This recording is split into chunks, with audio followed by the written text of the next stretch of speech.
nosso chazinho espiritual está no livro de Eclesiastes. O capítulo é o 7 e o versículo é o 29.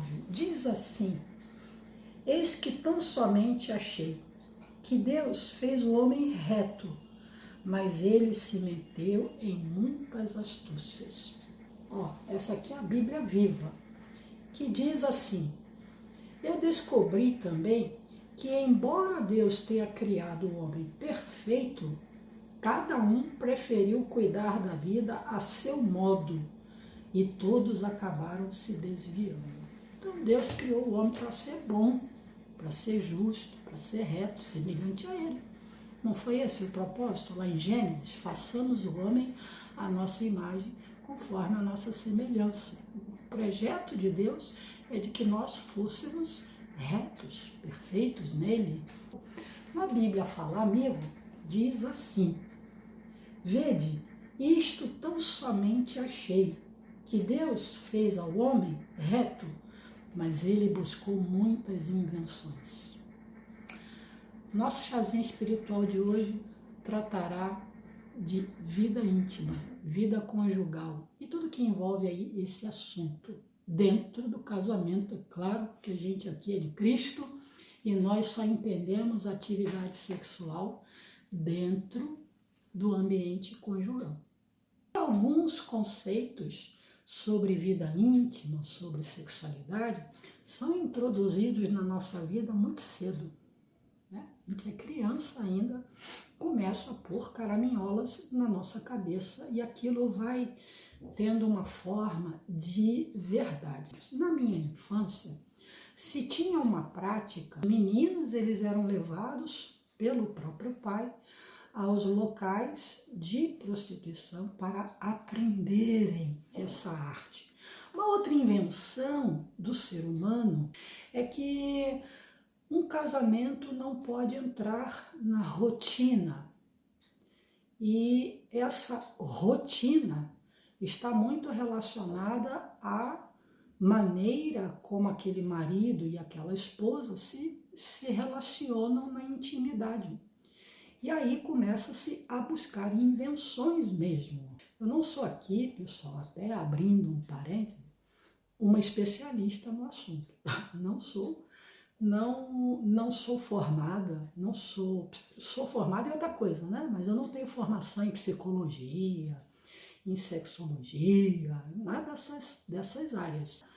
Mas ao longo da vida a gente vai entendendo alguma coisa aqui e ali. E a palavra de Deus é a nossa ajuda nessas horas. Então, os homens e mulheres, ao longo do tempo, foram inventando coisas. Uma outra coisa que é importante a gente lembrar é que nos tempos lá do Antigo Testamento, a imoralidade sexual era a prática mais comum. E entenda a imoralidade sexual no sentido mais amplo aí da palavra, porque vamos entender uma coisa. A situação da privacidade, a palavra privacidade, ela começou a ter, assim, efeito e promover mudança de comportamento já lá na Idade Média. A coisa ela foi degringolando, gente, para um nível, assim, de reduzir, a figura feminina a uma degradação muito grande, E aí tem a ajuda dos demônios da época, aqueles ídolos lá na cidade de Éfeso, tinha templos, de cultos a deuses que tinham formato da genitália. E nos tempos atuais, as pessoas hoje se deparam com pensamentos muito semelhantes àquele lá, do início da humanidade.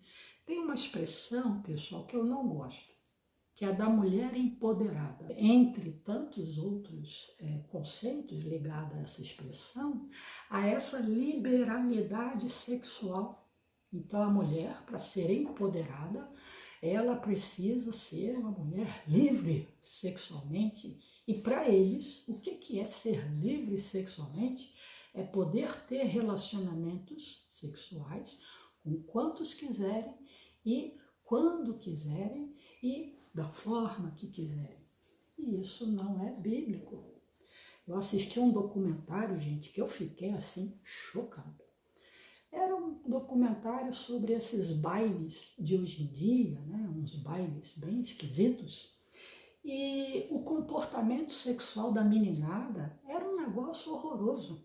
As meninas com 13, 14, 15 anos iam a esses lugares e elas tinham relacionamento sexual com estranhos.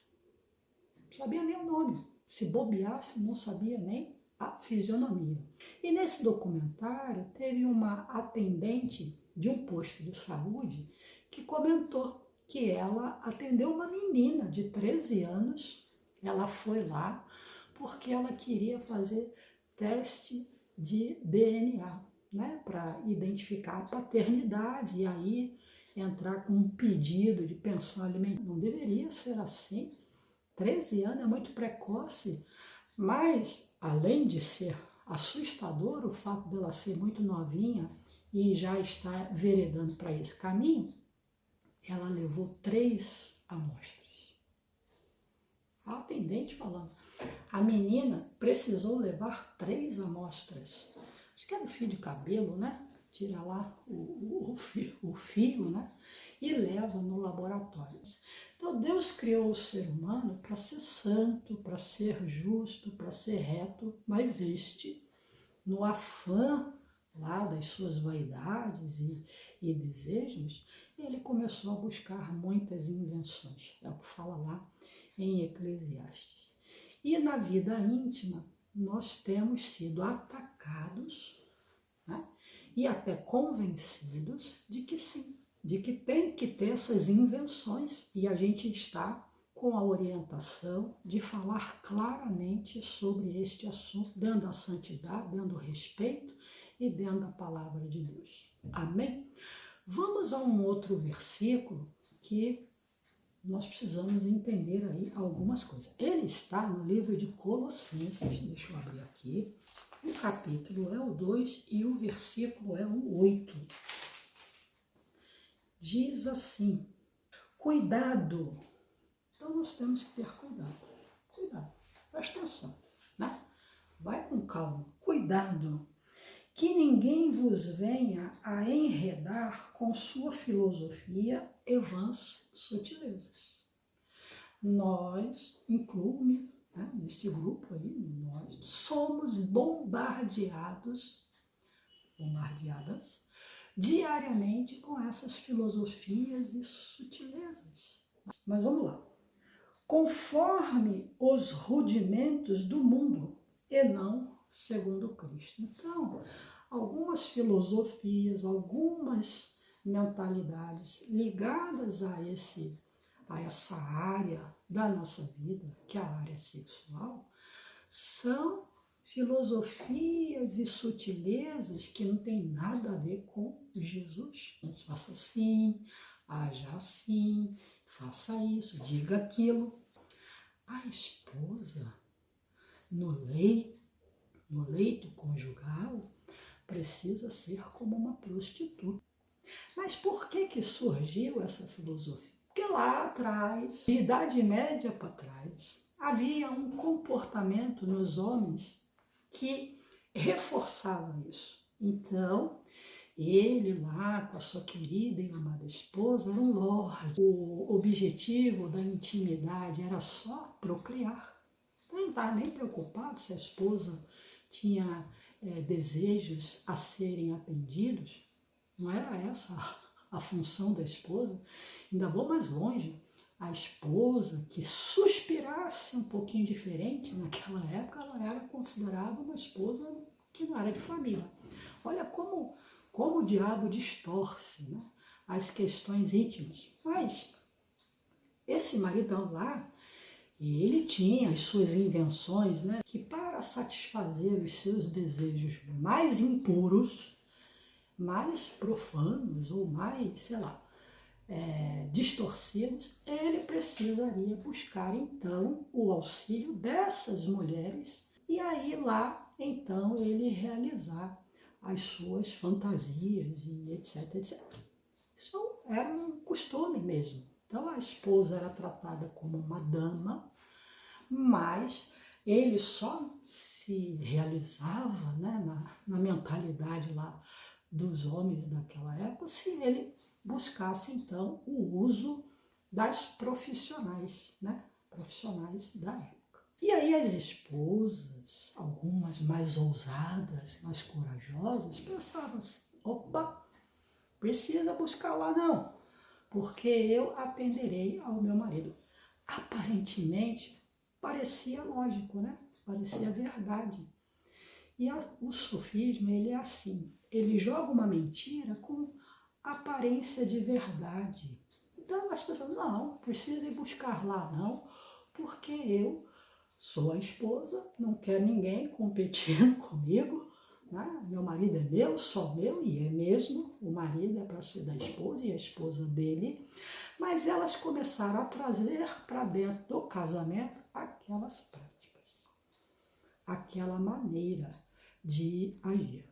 Diz um ditado popular, água mole em pedra dura, tanto bate até que fura. Aquilo vem vindo, e vão criando em nós convicções que depois só a palavra de Deus para derrubar.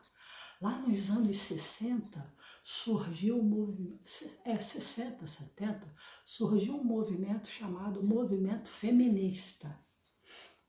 Tudo bem que a gente sabe que em algumas culturas, principalmente as do Oriente, mulher e trapo é a mesma coisa, né? Mulher e um animal é a mesma coisa. Inclusive, em alguns países, mulheres são trocadas por animais. O animal, dependendo da sua espécie, tem até mais valor que mulher. Então, aparentemente, era um movimento justo. Afinal de contas, temos que ter igualdade. Temos. As mulheres são iguais aos homens perante Deus, sabia? Nós somos criação de Deus, feitas para louvor da sua glória. Mas teve o tal movimento feminista. Você já ouviu falar na queima dos sutiãs? Teve. Aparentemente, era uma igualdade de direitos, uma igualdade de oportunidade, uma igualdade que é prevista na Bíblia Sagrada. A Bíblia diz que Deus julgará o mundo com justiça e os povos com equidade. Para Deus não tem diferença entre homem, mulher, velho, novo, negro, branco, pardo, índio. Não tem diferença. O ser humano para o Senhor é igual. Só que naquele movimento feminista, algumas mulheres entenderam que tinham que competir com os homens. E é aí que começou a ter todo esse problema. Olha, um negócio que nasceu lá nos anos 60. E hoje, até o dia de hoje, eu percebo, inclusive, que muitas mulheres crentes estão presas a essa ideia de que há uma disputa a ser realizada entre homens e mulheres. A competitividade profissional existe até entre homens. Então, você vai lá e você mostra a sua capacidade profissional, você está à frente, isso, vamos dizer assim, é do jogo, do trabalho, da profissão. Mas existem movimentos que são tão acirrados e essa ideia aí da mulher empoderada, o texto de Pedro, para elas, é uma aberração. Vós, mulheres, sede submissa a vossos próprios maridos, como se submissão fosse sinônimo de inferioridade. E eu conheço de um homem que foi submisso até a morte, que é Jesus Cristo, né? Era homem, mas foi submisso. A palavra submissão tem nada a ver com inferioridade, mas isso é assunto para outro vídeo. Eu já ouvi de um artista, até falecido, que o movimento feminista e os atuais, né, movimentos onde a mulher é considerada empoderada, trouxe à tona, trouxe para o mundo feminino os maus costumes masculinos. Ou seja, gente, a gente vai iniciar essa série sobre vida íntima e No próximo vídeo a gente vai continuar e nós queremos aqui trazer luz da palavra de Deus para nos libertarmos dessas muitas invenções nessa área tão delicada e tão importante que é a área sexual. Vamos orar? Pai querido, obrigado pela tua palavra, obrigado por esse início de estudo e que o Senhor possa sim nos libertar de convicções, de pensamentos, de tradições, de rudimentos do mundo e que o Senhor possa trazer os nossos pensamentos à obediência de Cristo. E que possa haver um movimento, ó Deus, de avivamento, de santidade em nosso meio, que possamos sim andar de glória em glória, brilhando mais e mais até ser dia perfeito. Obrigado, Deus, e eu abençoo a todas em nome de Jesus. Amém, pessoal? Fica aí o chazinho, que Deus te abençoe e até o próximo vídeo.